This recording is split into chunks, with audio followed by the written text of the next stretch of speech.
So it went for weeks and months, until the extraordinary became commonplace. Dealing with the cold mile life became the new routine. Intense is real, but routine. I kept my sanity and wits by not thinking too deeply about what I was seeing and doing. It got lonesome sometimes, out in the Badlands. Music and weekly messages from the missus kept me company. I was making great dough, getting choice contracts. That was the point after all. I made friends with the crew. They were a right good sort, those guys. Even LaRoche, for all his bluster, had his moments. For better or worse, I became Braddock's go-to guy. It had its benefits. But sometimes being the one to get the call meant you ended up in some damn strange situations.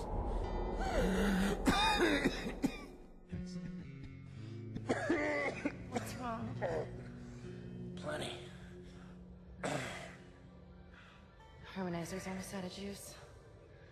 One time I want an acre to attack. What was I? Something about getting the call. Yeah, right. Well, now you know how hard it is to communicate off-world. In those days, Nivek had a workaround. An antenna relay on the Highest peak in the area, so we can call home to Mama with minimal storm interference. It's our lifeline. 2 hours ago, it went offline, and we don't know why. We're effectively cut off from sending and receiving any off-world communications. Some acrid probably got his claws into it. So once again, you expect me to march out there and fight a horde of monsters in a rig without weapons, huh? Do you know how much of my income I waste on repairs? I want guns on my rig, a simple chain gun. My hands are tied. Nevik regulations. Yes, don't weaponize the construction vehicles, but I mean in this case... Nothing. I'm not gonna jeopardize my operation because of your nerve deficit. It's called hazard pay for a reason. Oh, please. Hey, boss. Just noticed ComSat's offline. Yeah. Mind if I hustle down to the relay station? Give her a gander? I was just talking to Mr. LaRoche about that very thing. Apparently he's got some concerns about making nice with the wildlife. Well, no, I don't want to just snake a man's contract. No. Take it. Get yourself killed. Not for at least double, I mean. Done. What? Be back by supper time.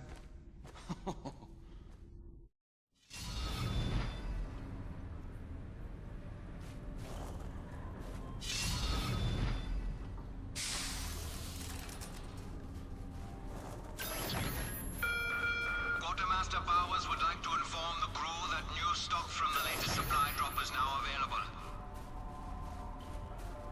Mr. Payton, this is Dr. Kovac. Can you read me? Loud and clear, Doc. Kinda told you can call me Jim. As you like, Mr. Jim.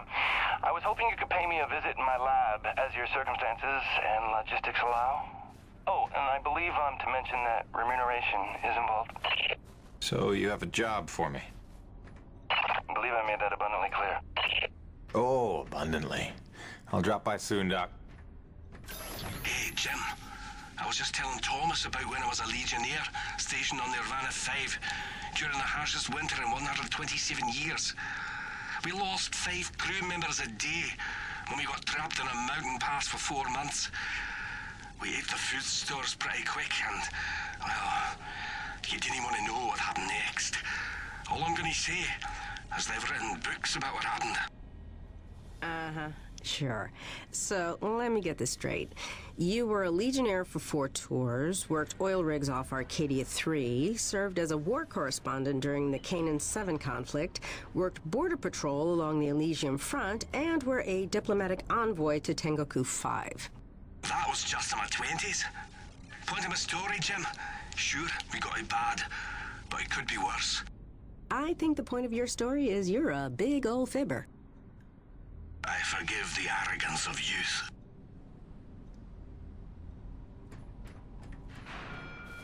Whoever left the snowplow in Garage B, please move it back to the hangar ASAP.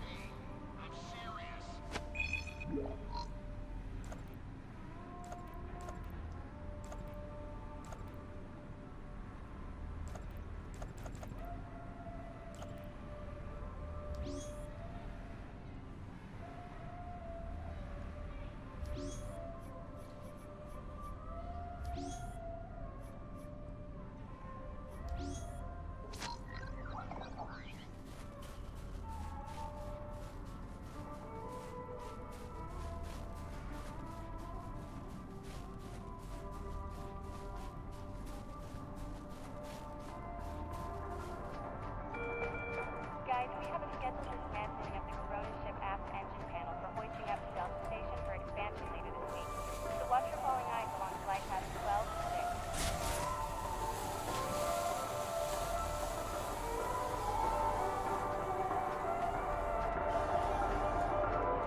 looking for something specific?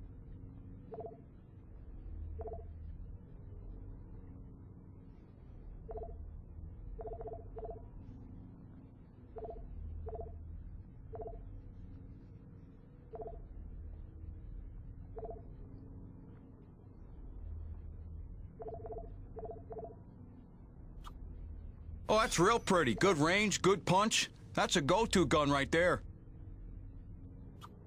Good. That upgrade's a must in my book. The less you gotta reload, the better, eh? See yous around.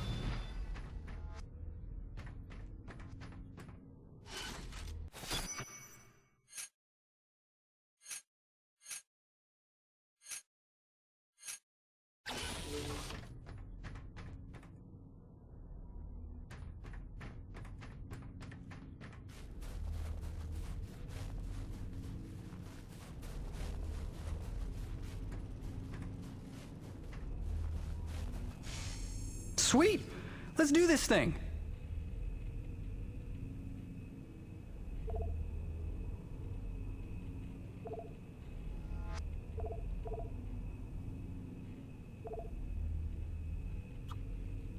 Alright, let's get you upgraded.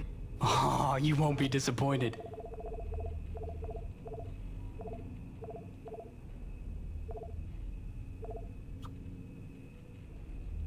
This one's simple. We take some raw metal, we reinforce the hull. Doodles.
Hey, Jim.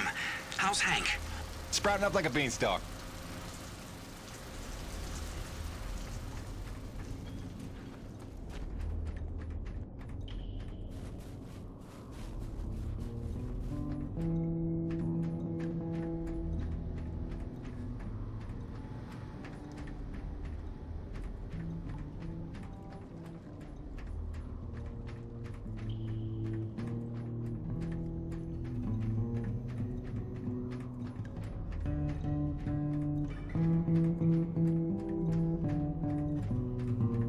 He needed something to take his mind off the cold, so I gave him my brother's guitar.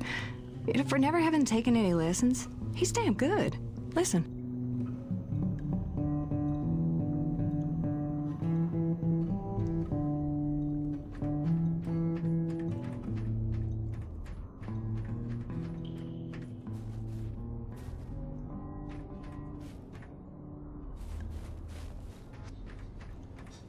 Any idea how hard it is to keep a hot meal hot around here?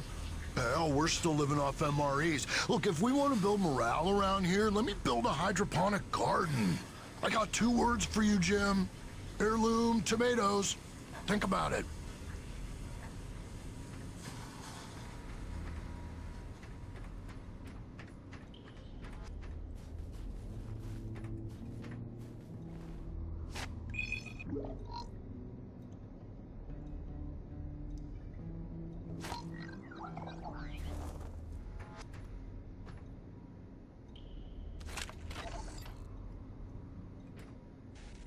After months of rolling blackouts to fight record strains on the power grid, the president is attempting to tackle the national energy crisis head-on. This morning, he unveiled a new energy bill promoting energy-efficient homes and alternative energy production. Critics complain the bill is flimsy and does nothing to address the soaring energy prices across the globe. Meanwhile, the blackouts are severely disrupting the private sector across the country, and financial losses are mounting. Experts predict no end in sight for the recession, while on the horizon, a global energy crisis looms. For IBR, this is Suzanne Lee. Know why they call him Old Man Braddock? It ain't on account of his age. That's the joke, man. He's in his 40s. Guy's been so stressed out since he's been running this operation, he's put in a dozen years in a matter of months. Let that be a lesson to you, brother. Never forget, it's just a job. Easy for you to say. You're just a researcher. You could check out for a week and it's not like the joint would come crashing down. Braddock's on all the time because that's what we need.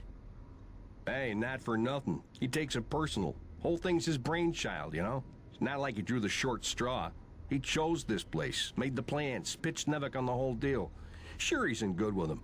Practically family, but that doesn't mean his ass ain't on the line. And us with it. Right. I heard something about that. Special relationship with Nevik, they called it. Had something to do with his dad? Yeah. Papa Braddock was some big macher for Nevik back in the day. Whatever that means. Look, the man was a hero, a legend. Made Nevik what it is today, so I've been told. Hey, no need to slander the man. Let's be fair. He made Nevik what it was 40 years ago. The stuff they've been up to since, that's somebody else's fault. Oh, hey, Jim. Here to give us a shot to get even? Not today, fellas. Me and Gertie got rounds to make. Gertie? His rig. You know, like you named your... Jim! Word is you're close to beating LaRoche on the board.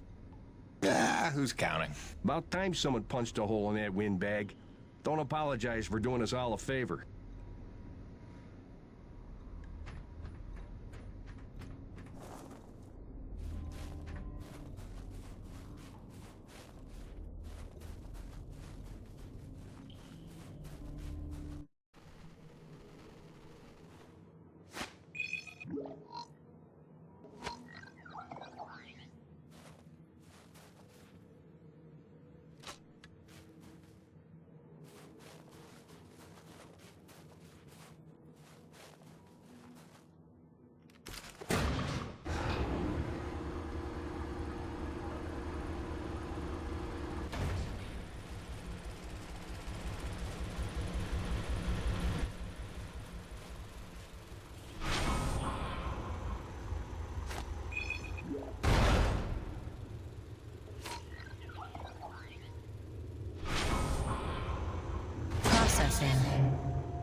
Stand by.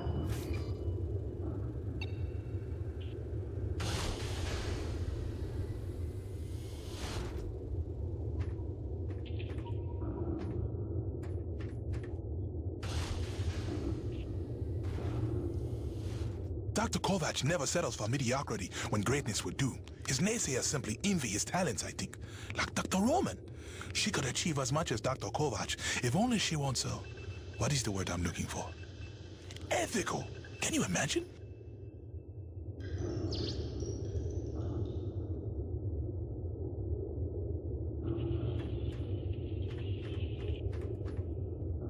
Remember that 800-page questionnaire we all had to fill out before we came to this planet? How the hell did Kovac pass the personality screening? He must have cheated, right? I mean, have you spoken to the man? Every time I look at that enormous head of his, I imagine a little alien inside operating at controls. Or maybe a super intelligent lab rat.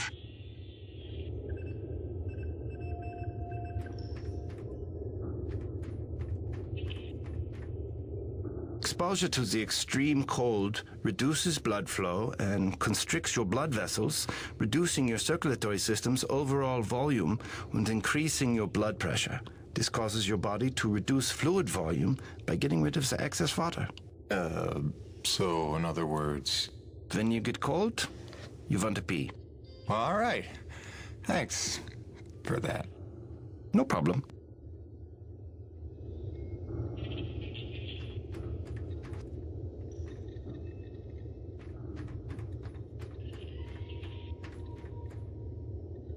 Dr. Roman and I certainly had our issues, but I do wonder how she's doing out there.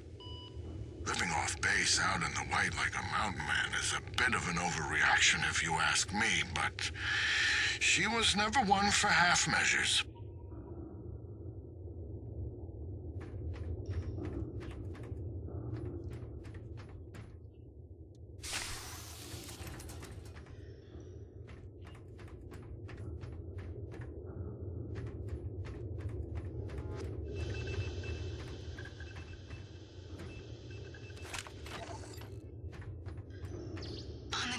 Level, the Acrid are remarkably unstable. I can't find a record of a species on any documented world that has such a high rate of mutation. I'm sure the radioactivity level of their blood is no coincidence.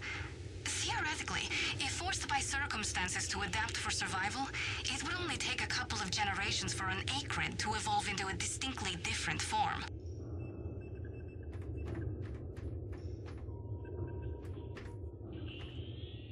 Ah! As you are undoubtedly aware, I've been tasked with rendering thermal energy a viable and cost-effective power source. Unfortunately, the T-energy from subterranean sources, while plentiful enough to run the Coronis installation, has a purity level entirely too weak for the audacious experiments we seek to conduct. So, the stuff we drill out of the ground, not pure enough for science. If paraphrasing me is critical to your comprehension, then yes. Now listen, the Acrid. There are wild variances in their impurity index. Some are promisingly pure, potentially pure enough for our purposes. I need a survey of local Acrid, samples of their T-energy in the hopes that we can find one with a pure enough composition. So you want me to kill Acrid, basically? Yes. I'm hoping to take advantage of your noteworthy efficiency as a killing machine. So, let us begin with the Sapaya, those wretched things that so bedeviled our arrival. If you could kill 20 or so and collect their T-energy samples, I should be able to extrapolate a purity index through vertical analysis of the... Kill 20 Acrid, bring you the spill. That's the gig? All over it. Thanks, Doc. Let me update your map with the best place to look for them based on recent sightings and migration patterns. And if you'd kindly hold still, I'd like to equip a sniffer attachment to your suit's tank. It'll automatically gather samples of T-energy particulates in the air after you've made a kill, so you can just focus on the killing.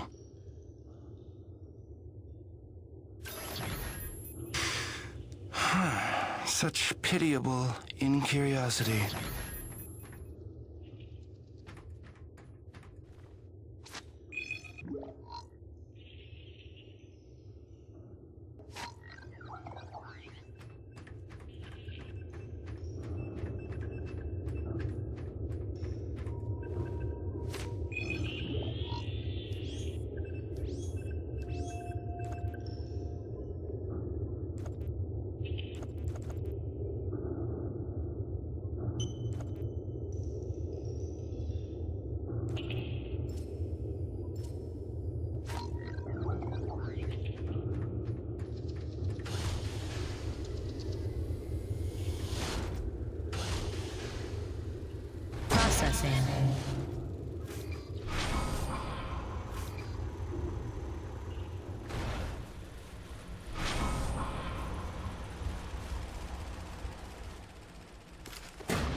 NAVIC survival tip number 4.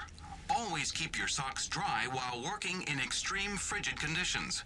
Hypothermia is your greatest enemy, so heat retention and moisture management are key to your survival. Avoid submersion at all costs, and keep a backup pair in your emergency kit. Stay dry. Stay alive.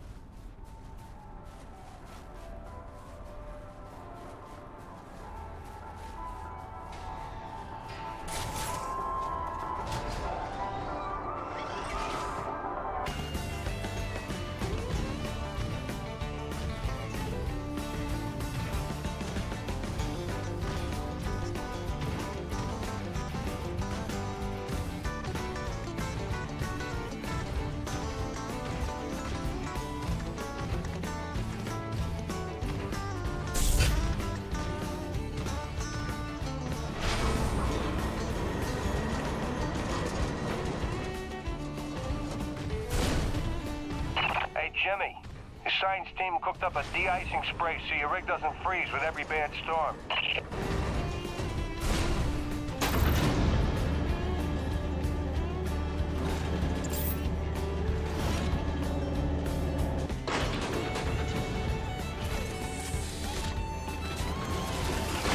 Alrighty, commencing anti-icing procedures.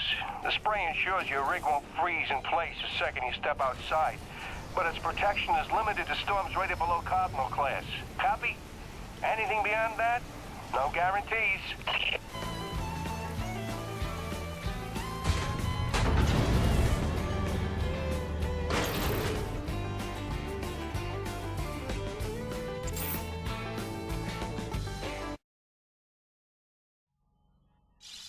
Hey baby, quick message, and not to worry you, but apparently I am slipping quietly out of my mind. Today, I spent the better part of 20 minutes looking for a hat that I was wearing. This week, I found my keys in the door, on the outside, of course, my slippers in the shower, and my toothbrush in the refrigerator. Because you know how important dental hygiene is to produce. Seriously, what is happening? Unless the little man is telekinetic and evil, moving objects around with his mind just in order to drive me crazy, then your wife has become mentally unbalanced. So, that's good news, right? Yeah. I got things totally under control. I don't know. Kisses.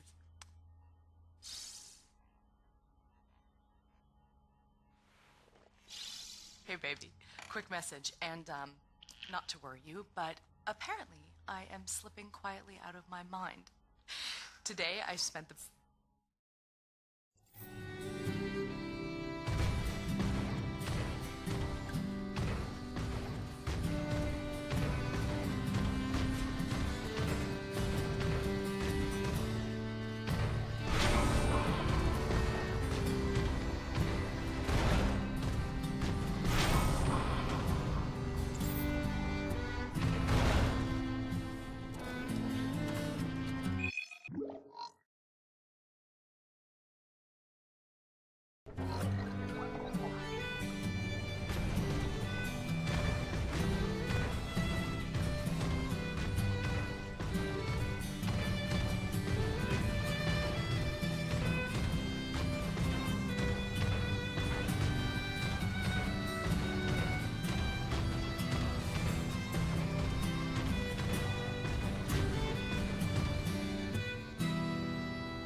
Huh?